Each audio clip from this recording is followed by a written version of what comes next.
To paper number 2, अगर आप देखो क्वेश्चन नंबर 44, 45 और 46 ये 3x3 मैट्रिक्स दिया हुआ है और इसमें वेल फेमस रिएक्शंस इन्होंने कंसीडर किया हुआ है। अगर देखो तो कॉलम 1 में इन्होंने क्या दिया हुआ है कि स्टार्टिंग मटेरियल यानी कि जो हम लोग का रिएक्टेंट होगा, कॉलम 2 में इन्होंने रिएजेंट दिया हुआ है जो कि अप्लाई होगा, और कॉलम 3 में इन्होंने जो प्रोडक्ट बन के आएगा फाइनल प्रोडक्ट इस केस में उसको मेंशन किया हुआ है, और उससे रिलेटेड जो रिएक्शन प्रोसीड किया हुआ है उसके बारे में इन्होंने मेंशन किया हुआ है।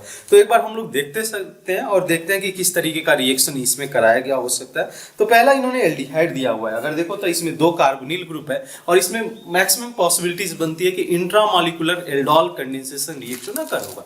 तो जो है अगर देखो उसके लिए और हम लोग को रिएजेंट जो अप्लाई करना होगा वो होगा बेस। तो स्टार्ट करें इसमें। फर्स्ट जो मैट्रिक्स है, फर्स्ट जो हम लोग का स्टार्टिंग मटेरियल है ये है CH3C double bond O CH2 CH2 CH2 COH। ठीक है, ये दो कार्बोनिल ग्रुप है। तो पॉसिबिलिटीज यही है कि इसके अंदर हम लोग जो है इंट्रामॉलिक्यूलर एल्डोल कंडेंसेशन देखें। अब होगा क्या कि इसके लिए जो इंट्रामॉलिक्यूलर एल्डोल कंडेंसेशन कराना होगा तो आपको क्या चाहिए होगा, एक स्ट्रॉन्ग बेस। सॉल्यूशन के अंदर अगर देखें तो इन्होंने सेकेंड में इन्होंने OH माइनस दिया हुआ है अलॉन्ग विथ हीट। हीट की जरूरत तब पड़ेगी जब हम लोग इसमें एलिमिनेशन कराएंगे। तो होगा क्या कि ये हाइड्रोजन जो अगर आप फोकस करो, ये hydrogen slightly acidic nature show करेगा because of the alpha hydrogen और CO ग्रुप के बगल में। तो होगा क्या कि जो बेस है OH माइनस इस प्रोटॉन को एब्स्ट्रैक्ट कर लेगा यहां से और क्या बनाएगा, कार्बन आयन फॉर्म करके देगा CH2C इस तरीके से, जो कि स्टेबलाइज किया जाएगा through resonance effect of carbonyl group. तो ये आ जाएगा CH2 COH। ठीक है, ये आपका हो जाएगा। अब क्या करो, क्योंकि ये इनऑलेट फॉर्म में जाएगा और जो है उसके थ्रू स्टेबलाइजेशन मिलेगा, लेकिन ओवरऑल अटैक आप क्या देखोगे कि ये जो कार्बन आयन है ये कार्बोनिल ग्रुप पे जाकर अटैक करेगा, ये बॉन्ड इसमें जो है मूव कर जाएगा पाई इलेक्ट्रॉन। अब देखो ये जो है ओवरऑल क्या देखने को मिलेगा कि आपका साइक्लाइजेशन अकर होगा, मीडियम के अंदर ये H+ प्रेजेंट होगा तो नेक्स्ट स्टेप में वो प्रोटोनेशन अकर हो जाएगा। तो मैं प्रोडक्ट बनाता हूं इस गैस 1 2 3 4 5 6 मेंबर आपका रिंग बन के आएगा। तो अगर मैं 6 मेंबर रिंग बनाऊं तो कैसे बन के आएगा आप देख लो। इसमें मैं नंबरिंग कर देता हूं सच दैट कि आपको रिंग बनाने में आसानी हो जाए। तो इसको मैं ले लेता हूं 1 2 3 4 5 6, और जो है इन दैट केस क्या देखोगे कि 1 पोजीशन पे हमारा O माइनस ग्रुप है और 5th पोजीशन पे CO ग्रुप है। नो डाउट ये वाटर जो है मीडियम के अंदर ऑलरेडी प्रेजेंट है, तो ये इसको प्रोटोनेट कर देगा और इस फॉर्म में आ जाएगा। तो ये पहले बीटा हाइड्रोक्सी कार्बोनिल कंपाउंड बना के आता है, ये इंटरमीडिएट प्रोडक्ट होता है, फाइनल प्रोडक्ट नहीं होता है, क्योंकि हम लोगों ने हीट दिया हुआ है। अब हीट की वजह से क्या होगा कि हीट की वजह से इसमें डिहाइड्रेशन अकर होने वाला है, और इन दैट केस ये अल्फा हाइड्रोजन उसमें पार्टिसिपेट करेगा।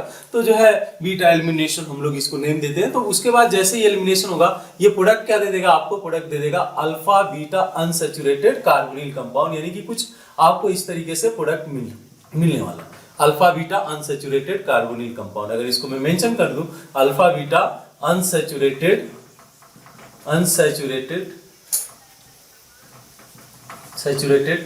कार्बोनिल, ये आपको प्रोडक्ट इस केस में मिलेगा। मूव करते हैं सेकेंड की तरफ।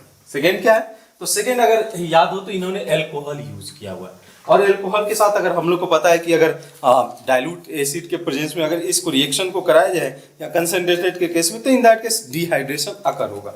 तो जो है इस तरीके से रिएक्शन अकर होगा। अगर हम लोग देखें इस केस में तो जो है ये हम लोग का एल्कोहल दिया हुआ है इन्होंने, यहाँ पे आपने पीएच लिया हुआ है, पीएच, यहाँ पे OH, 2 हाइड्रोक्सिल ग्रुप प्रेजेंट है।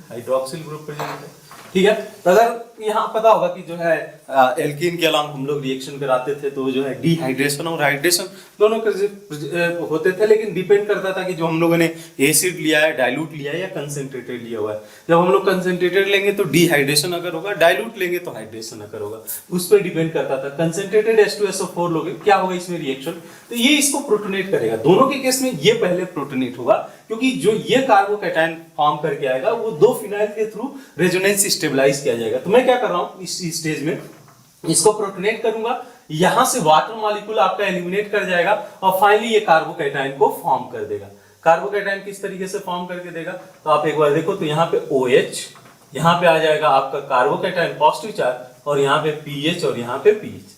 नेक्स्ट स्टेप क्या होगा, तो यहाँ पे 5 मेंबर रिंग है, और हम लोग को पता है कि इन दैट सिनेरियो क्या होता है कि 5 member ring easily 6 member ring में एक्सपेंड हो सकता है। 1,2 रिंग एक्सपेंशन या बॉन्ड शिफ्ट के थ्रू ये रिएक्शन होगा। तो होगा क्या कि इसको मैं अगर एक्सपेंड करना चाहूं तो इस तरीके से इस बॉन्ड को शिफ्ट कर सकता हूं। अब आप थोड़ा सा ध्यान रखना कि किस तरीके से रिंग बनाना है। तो ये 1 हो गया, ये 2 हो गया, ये 3, 4, 5, 6 मेंबर रिंग बन के आएगा।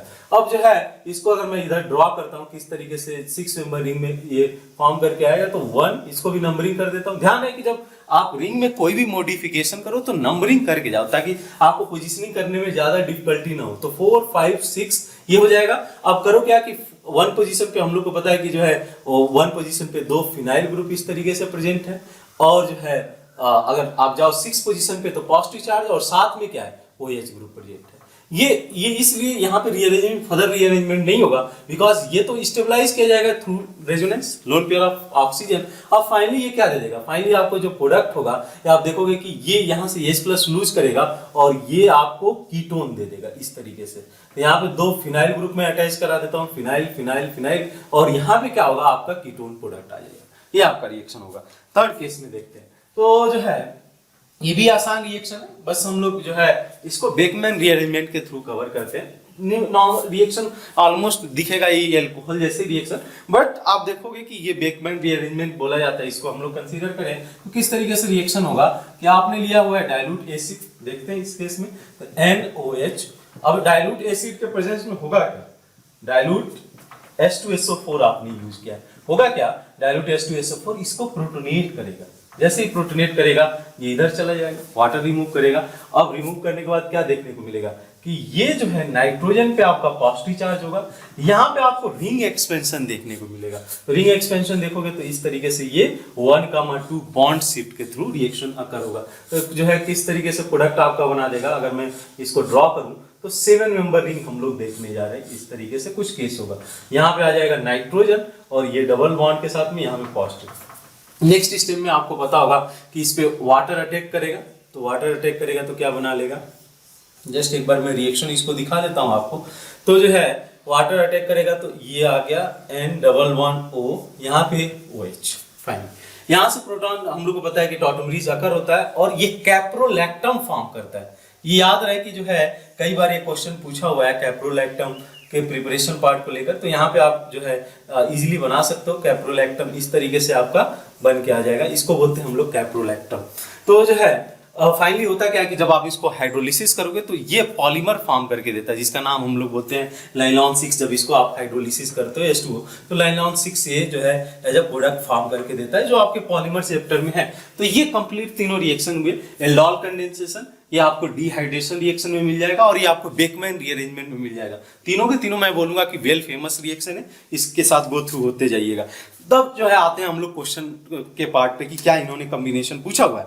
44 क्वेश्चन आप पढ़ो तो इसमें पूछा हुआ है कि for the preparation of alpha beta unsaturated carbonyl ketone the only correct combination है। तो आप जो है सेकंड थर्ड पे ध्यान ही नहीं दोगे। अगर देखो तो प्रोडक्ट में क्या बन के आया हुआ है, alpha beta unsaturated carbonyl compound या कीटोन हम लोग का फर्स्ट केस में बना हुआ है। तो अब जाओ तो इसमें तो आप जो है वैसे ही ACD ऑप्शन डिस्कार्ड कर सकते हो, डायरेक्टली बी पे मूव कर सकते हो क्योंकि बी का जो पहला कॉम्बिनेशन दिया हुआ है फर्स्ट के साथ दिया हुआ है। अदर कॉम्बिनेशन देख लेते हैं इसके साथ में। तो फर्स्ट को इन्होंने कंबाइन किया हुआ है सेकेंड हम लोग का रिएजेंट क्या है OH minus along with heat, सही है। OH माइनस फिर हम लोगों ने हीट किया हुआ है, R दिया हुआ है। R क्या मेंशन किया हुआ है, इट इज कंडेंसेशन रिएक्शन। बिल्कुल इसको नेम हम लोग नेम देते हैं एल्डोल कंडेंसेशन रिएक्शन। तो ये भी करेक्ट है, यानी कि 44 के केस में आप बी ऑप्शन के साथ जा सकते हो।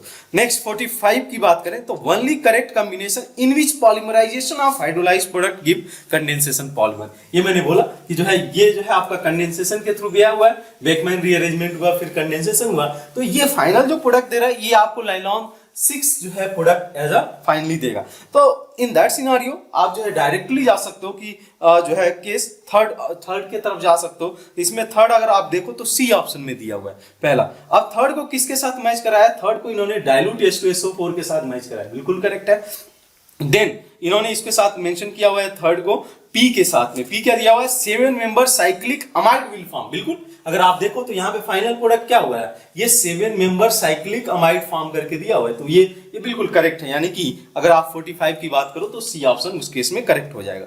46 की बात करते हैं। It is a rearrangement reaction, it product give 2,4 DNP test. अगर आपको याद होगा 2,4 डीएनपी टेस्ट किसके लिए कराया जा सकता है? बिल्कुल कार्बोनिल कंपाउंड के लिए आप करा सकते हो, चाहे वो एल्डिहाइड हो या कीटोन हो, दोनों इस केस में पॉजिटिव टेस्ट देंगे। अब आप एक बार प्रोडक्ट पे फोकस करो, किसमें कार्बोनिल कंपाउंड बन के आया हुआ है, तो क्लियरली तो दो केसेज हैं जहां पे कार्बोनिल कंपाउंड बना हुआ है, लेकिन इन्होंने बोला है कि रीअरेंजमेंट रिएरेंजमेंट रिएक्शन किस में हो रहा है? फर्स्ट में तो हम लोग रीअरेंजमेंट नहीं देख रहे हैं, ऐसा कोई ग्रुप शिफ्ट नहीं हो रहा है, लेकिन सेकंड में आप रीअरेंजमेंट देख रहे हो, तो सेकंड पे आप फोकस करो। तो सेकंड के केस में क्या होगा? सेकंड को मैच कराया इन्होंने फर्स्ट के साथ में, देखते हैं एक बार, ऑप्शन ए पे फोकस करो। सेकंड दिया हुआ है, सेकंड को फर्स्ट के साथ में, कंसंट्रेटेड H2SO4 बिल्कुल करेक्ट है। उसके बाद इन्होंने क्या मेंशन किया हुआ है? Q the ring expansion takes place and 6 member ring will be form. बिल्कुल यहाँ पे अगर यहाँ इस स्टेप को देखो तो यहाँ पे क्या हुआ है कि 6 मेंबर जो 6 मेंबर रिंग फॉर्म करके आ रहा है, वो कहां से फॉर्म करके आया है? By the expansion of 5 member ring.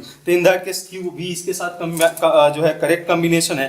तो यानी कि अगर आप 46 की बात करें तो A option will be correct in this case, तो आप जो है इसको कंसीडर कर सकते हैं। 6 में आपसे पूछा है कि how many stereoisomer is possible for given compound. तो इस केस में थोड़ा सा आप ध्यान रखना कि जो फॉर्मूला है इसमें वैलिड नहीं रहेगा। फॉर्मूला हम लोग जब लीनियरली मॉलिक्यूल रहता है तो इन दैट केस अप्रोच रख सकते हैं। एट द सेम टाइम जो स्टीरियोआइसोमरेज वाला जो ट्री है इसमें लगाना थोड़ा सा पॉसिबल नहीं है, तो अब जो है एक ही रास्ता बचता है इस केस में कि आप इसमें ड्रॉ करके देख लो। जब तीनों से ना हो पाए, मतलब दोनों केसेस से ना हो पाए, फिर तीसरे केस के लिए जाओ कि आप सिंपली उसको ड्रॉ कर लो। तो यहाँ पे भी क्योंकि कंसीडरेबल है, इसमें जो हम लोग को ड्रॉ करना पड़ेगा। आप देखो कैसे ड्रॉ कर रहे हैं। तो मैं मान लो कि इन दैट केस इस हाइड्रोजन और CH3 को इस ओरिएंटेशन पे रखता हूँ, तो जो है इसको मैं रख सकता हूँ एक सिस और दूसरे को सिस कंसीडर कर सकता हूँ। एक आइसोमर्स तो यहाँ से जनरेट होगा, करेक्ट। अब जो है क्योंकि अब देखो इस डबल बॉन्ड के अलावा आइसोमरेज तब नहीं दिखाएगा, तो यानी कि इसका मीनिंग क्या हुआ? क्यों मैं फॉर्मूला या जो भी हम लोग का आइसोमरेज का ट्री है क्यों नहीं यूज कर पा रहा हूं? बिकॉज जो स्टीरियोआइसोमरेज अलोंग दिस डबल बॉन्ड है, इसके अलोंग स्टीरियोआइसोमरेज और इसके अलोंग स्टीरियोआइसोमरेज पे डिपेंड कर रहा है कि इसके अलोंग स्टीरियोआइसोमरेज दिखाना चाहिए कि नहीं दिखाना चाहिए। इसी वजह से शायद हम लोग फॉर्मूला यहाँ पे यूज नहीं कर पा रहे। नेक्स्ट तो एक आइसोमर्स तो यहाँ से आ गया जब हम लोग इसको सिस सिस कॉन्फ़िगरेशन में रख रहे हैं। दूसरा क्या पॉसिबिलिटीज है कि मैं इसको ट्रांस रखूं और दूसरे को भी ट्रांस रख दूं, तो फिर से जो है दोनों ग्रुप सेम हो गए और सेम ओरिएंटेशन के साथ में, और दोनों ग्रुप को सेम कंसीडर किया जाएगा, यानी कि वन आइसोमर्स वहां से आ जाएगा। जस्ट आप एक कंसीडर करो कि अगर एक को मैं सिस रखता हूं और दूसरे को मैं ट्रांस रखता हूं, अब पॉसिबली क्या हो गया कि देखो जब तक ये सिस कॉन्फ़िगरेशन में था या ट्रांस कॉन्फ़िगरेशन में था, इस डबल बॉन्ड के अलोंग जो स्टीरियोआइसोमरेज है वो नहीं हम लोग ऑब्जर्व कर सकते थे। लेकिन अब सिस और ट्रांस जब डिफरेंट ग्रुप हो गए विद ओरिएंटेशन, इसकी वजह से हम लोग इस डबल बॉन्ड के अलोंग जो हम लोग स्टीरियोआइसोमरेज देख सकते हैं। तो नो डाउट अगर आप बात करें इसमें सिस रखा हुआ है ट्रांस, तो इस डबल बॉन्ड के अलोंग भी सिस और ट्रांस की पॉसिबिलिटीज होगी, यानी जब इसको मैं सिस और ट्रांस रखूंगा तो टोटल नंबर ऑफ जो स्टीरियोआइसोमर जनरेट होंगे वो हो जाएंगे 2। तो टोटल केस इसमें क्या बनेंगे? अगर आप सम कर दो टोटल इसमें बन के आ रहे हैं 4, यानी कि इस केस में आपका आंसर 56 में क्या हो जाएगा? 4 विल बी करेक्ट आंसर। 57 देखें तो आपको इन्होंने केमिस्ट्री इन एवरीडे लाइफ यानी कि जो अमीनो एसिड से प्रॉब्लम इन्होंने पूछा हुआ है, तो दो कॉन्सेप्ट याद इसमें रखना पड़ेगा आपको। जो है एक तो जो हम टोटल 21 अमीनो एसिड होते हैं, आउट ऑफ दैट 9 हम लोग एसेंशियल अमीनो एसिड कंसीडर करते हैं। तो अगर इस क्वेश्चन को बनाने के लिए दो चीजें पॉसिबल आपको याद रखना पड़ेगा। एक तो कि एसेंशियल अमीनो एसिड जो है उनका नेमिंग क्या है, बिकॉज इसको आपको रिकॉग्नाइज करना पड़ेगा कितने एसेंशियल और कितने नॉन एसेंशियल अमीनो एसिड है। दूसरा कॉन्सेप्ट आता है जो है आपका आइसोइलेक्ट्रिक पॉइंट का। दोनों अगर आप कॉन्सेप्ट समझ गए हो तो उसके बेसिस पे आप प्रॉब्लम कर सकते हो। पहले के लिए मैं थोड़ा सा निमोनिक्स देता हूं जिसमें आप जो है समझ पाओगे कि एसेंशियल अमीनो एसिड कैसे रिकॉग्नाइज करना है। तो इसके लिए मैंने निमोनिक्स बनाया कि try this VIP mall, but इसके थ्रू आप जो है करेस्पॉन्डिंग जो एसेंशियल अमीनो एसिड है उसको जो है याद रख सकते हो। ट्राई मींस ट्रिप्टोफैन, ये पहला आपका एसेंशियल अमीनो एसिड होगा। इसमें क्या है? ये थ्रियोनिन, ये आपका हो गया थ्रियोनिन। ये इस क्या दिखा रहा है? ये आपका हिस्टामिन हो गया, हिस्टामिन। ये हो गया आपका वैलिन, ये आपका हो गया आइसोल्यूसिन, ये आपका हो गया फिनाइल एलानिन। इसको अगर हम लोग बात करें तो इन दैट केस अगर कंसीडर करते हो तो ये जो है आपका हो जाएगा मिथाइनिन, मिथाइनिन, ठीक है। इसको कंसीडर करें तो एलानिन, ये हो गया आपका लाइजीन, और ये एक आपका ल्यूसीन। ये जो है आपके एसेंशियल अमीनो एसिड हो गए। अब इसमें से कंसीडर करते हैं कि कौन कौन से एसेंशियल अमीनो एसिड हैं यहाँ पे। तो पहला एलानिन कंसीडर कर सकते हैं एसेंशियल अमीनो एसिड। देन आप बात करो कि जो है एस्पार्टिक एसिड नहीं होगा। लाइसिन की बात करें, लाइसिन बिल्कुल लाइसिन आ रहा है, ये भी हम लोग का एसेंशियल अमीनो एसिड में आएगा। और लास्ट में ये वैलिन दिया हुआ है, ग्लूटामिक एसिड नहीं होगा, तो आपका ये हो गया वैलिन। तो ये 3 एसेंशियल और 3 non essential amino acid consider करे जाएंगे। दूसरा कॉन्सेप्ट आता है आपका इसके पीआई बेस्ड। तो क्या है कि अगर आप आइसोइलेक्ट्रिक पॉइंट की बात करो तो ये सिंपल सा कॉन्सेप्ट है कि अगर यहाँ पे जो पीएच वैल्यू है, अगर देखा जाए क्वेश्चन में इन्होंने एक बफर सोल्यूशन दिया हुआ है जिसका पीएच 5, इन दैट केस आप केस देखोगे कि इसका जो आइसोइलेक्ट्रिक पॉइंट है वो डिफाइन करेगा कि करेस्पॉन्डिंग जो मूवमेंट होगा करेस्पॉन्डिंग अमीनो एसिड का, ये कैथोड के साइड होगा, ये एनोड के साइड में होगा।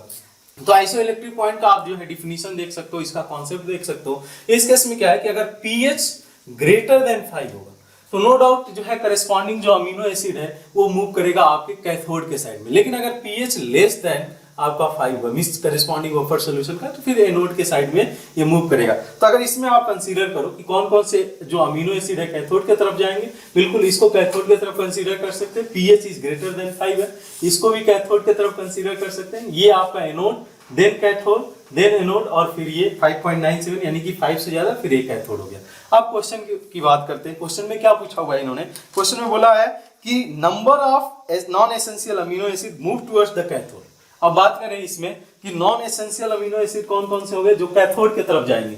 तो पहला अर्जिनिन हो गया, कैथोड की तरफ जा रहा है, non essential amino acid. Aspartic acid anode की तरफ आएगा, और ग्लूटामिक एसिड की बात करें तो ये भी एनोड की तरफ, यानी कि जो एक्स की वैल्यू हो जाएगी आपकी इस केस में 1 हो जाएगा।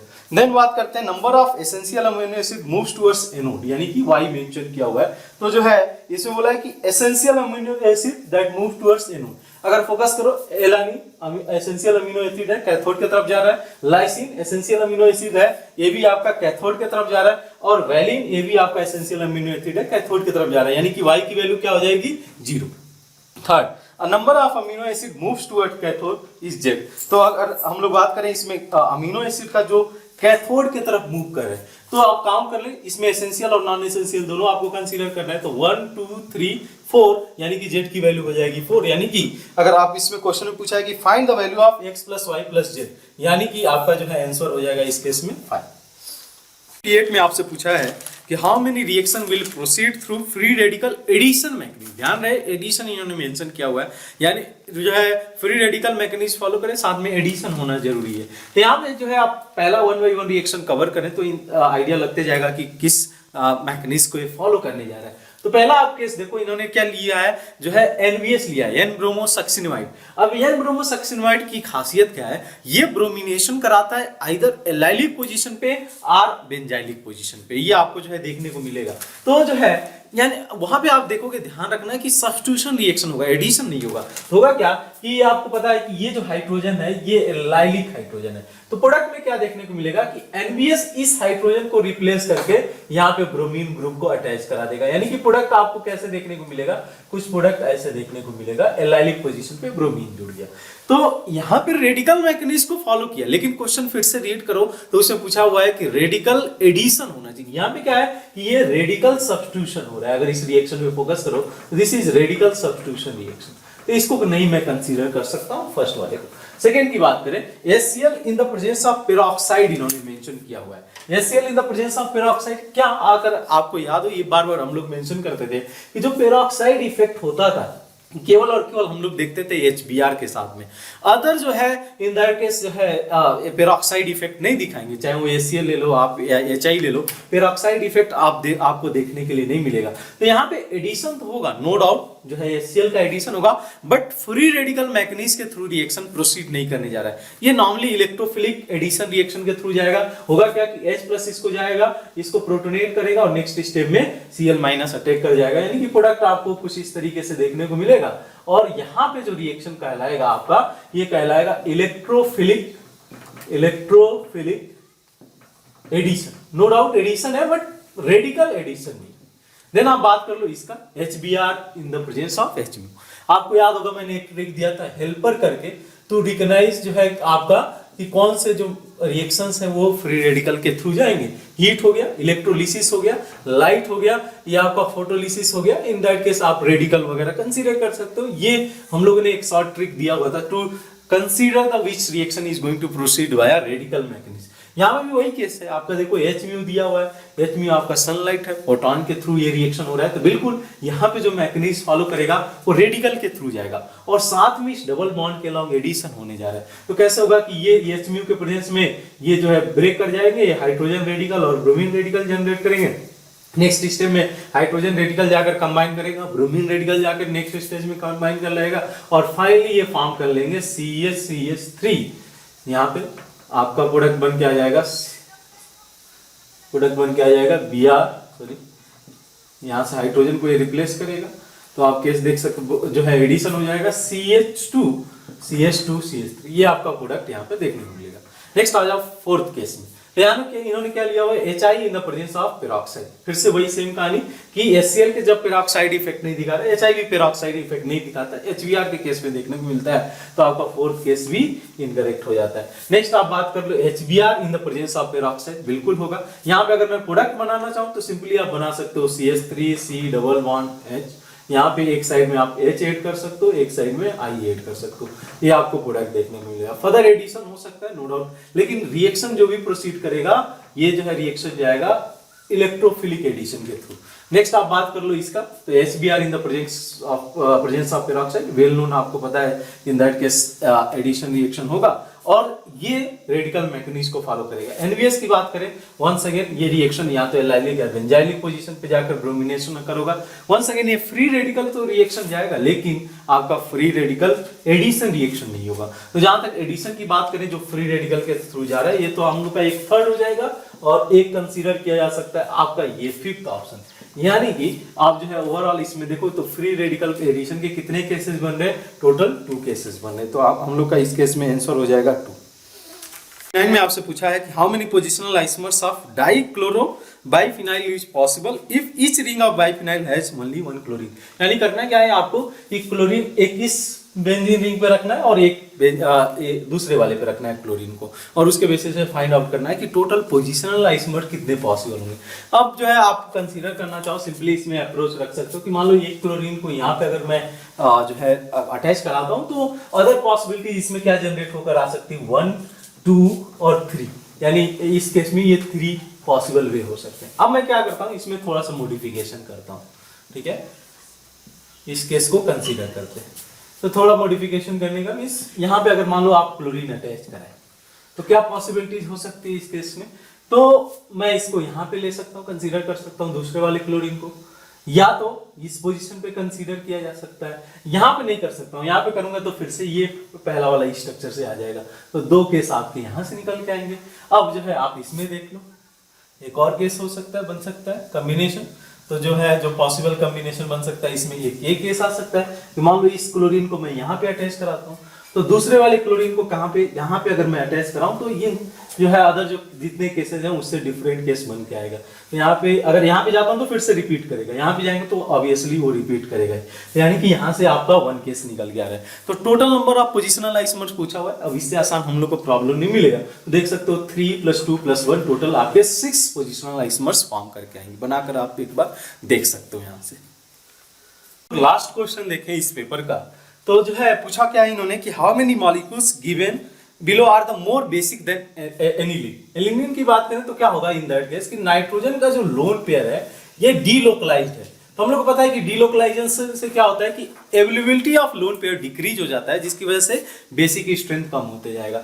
तो बोला है कि इसके रिस्पेक्ट में इसमें स्ट्रॉन्गर बेस कौन कौन से होंगे उसको आपको काउंट करना है। तो जो है इसको अगर हम लोग कंसीडर करें तो जो है पहला हम लोग का वेल फेमस मॉलिक्यूल है दैट इज गुआनिडीन। कई बार इससे क्वेश्चन पूछा हुआ है, guanidine one of the most basic molecule है अगर हम लोग अमीन्स फैमिली की बात करें, बिकॉज दोनों नाइट्रोजन इस पे क्या कर रहे हैं +m इफेक्ट जनरेट कर रहे हैं, और because of this +m effect इसको जो है एक्स्ट्रा इलेक्ट्रॉन डेंसिटी प्रोवाइड कर रहे हैं। तो ये नो डाउट जो है इसमें कोई क्वेश्चन रेज ही नहीं होता है, इसकी जो बेसिक स्ट्रेंथ होगी ऑब्वियसली एनिलीन से ज्यादा होगी। अब बात करें सेकेंड केस में, नो डाउट थोड़ा सा मॉडिफिकेशन हुआ है, यहाँ पे नाइट्रोजन का लोन पेयर डीलोकलाइज तो होगा एक साइड से, लेकिन इधर से कोई इफेक्ट देखने को नहीं मिलेगा एक्सेप्ट प्लस आई इफेक्ट। तो जो है बेसिक स्ट्रेंथ इससे तो कम होगा, लेकिन एनिलीन से फिर भी इसका ज्यादा होगा। नेक्स्ट केस थर्ड की बात करें तो नो डाउट ये एलिफेटिक है और ये एरोमेटिक है। एलिफेटिक की जो करस्पॉन्डिंग बेसिक स्ट्रेंथ होता है हमेशा एरोमेटिक से ज्यादा होगा, इसको कंसीडर करेंगे।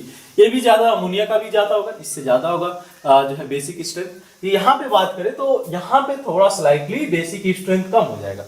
द रीजन बिहाइंड दैट कि एसआईपी इफेक्ट जो काम करता है, स्टेरिक इनहिबिशन ऑफ प्रोटोनेशन, कि जब प्रोटोनेशन अगर होना चाहेगा इस पार्टिकुलर ऑर्थो सब्स्टिट्यूटेड एनिलीन पे, तो इन दैट सिनेरियो क्या होगा कि प्रोटोनेशन इनहिबिट किया जाएगा because of this bulkier group. अगर CH3 ग्रुप की बात करें, इसकी बल्कियर साइज से प्रोटोनेशन इनहिबिट होगा। जैसे ही प्रोटोनेशन इनहिबिट होगा, जो बेसिक स्ट्रेंथ है कम हो जाएगा, और इसी को हम लोग ऑर्थो इफेक्ट के थ्रू या SIP इफेक्ट का नाम देते हैं कि जो है ortho substituted aniline will be lesser basic than aniline itself because of its ortho substituent irrespective of nature of ortho substituent. तो नो डाउट इसको आप नहीं कंसीडर कर सकते हो।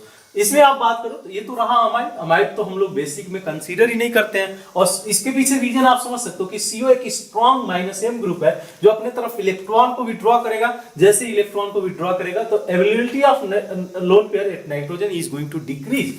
अब इसमें बात करो, सेम कहानी है, इन दोनों में कोई चेंजेस नहीं है, इसको नहीं कंसीडर करें। यहाँ भी वही केस है कि जो SO ग्रुप है, ये दोनों ग्रुप स्ट्रॉन्ग -M ग्रुप है जो कि इलेक्ट्रॉन को डीलोकलाइज करा के जो अवेलेबिलिटी ऑफ लोन पेयर है वो कम कर देंगे, यानी कि ये भी जो है लेस बेसिक होने जा रहा है एनिलीन इटसेल्फ। देन यहाँ पे जो है ये तो लोकलाइज है, इसका बेसिक स्ट्रेंथ ज्यादा होगा, यहाँ पे भी लोकलाइज है तो इसका भी बेसिक स्ट्रेंथ ज्यादा होगा। तो आप अगर टोटल केसेस कंसीडर करो 1 2 3 4, यहाँ पे आ गया आपका 5 और यहाँ पे हो गया 6, यानी टोटल 6 ऐसे स्ट्रक्चर है जहां पे कि बेसिक स्ट्रेंथ एनिलीन से ज्यादा है। तो हम लोग के इस केस में आंसर हो जाएगा 6।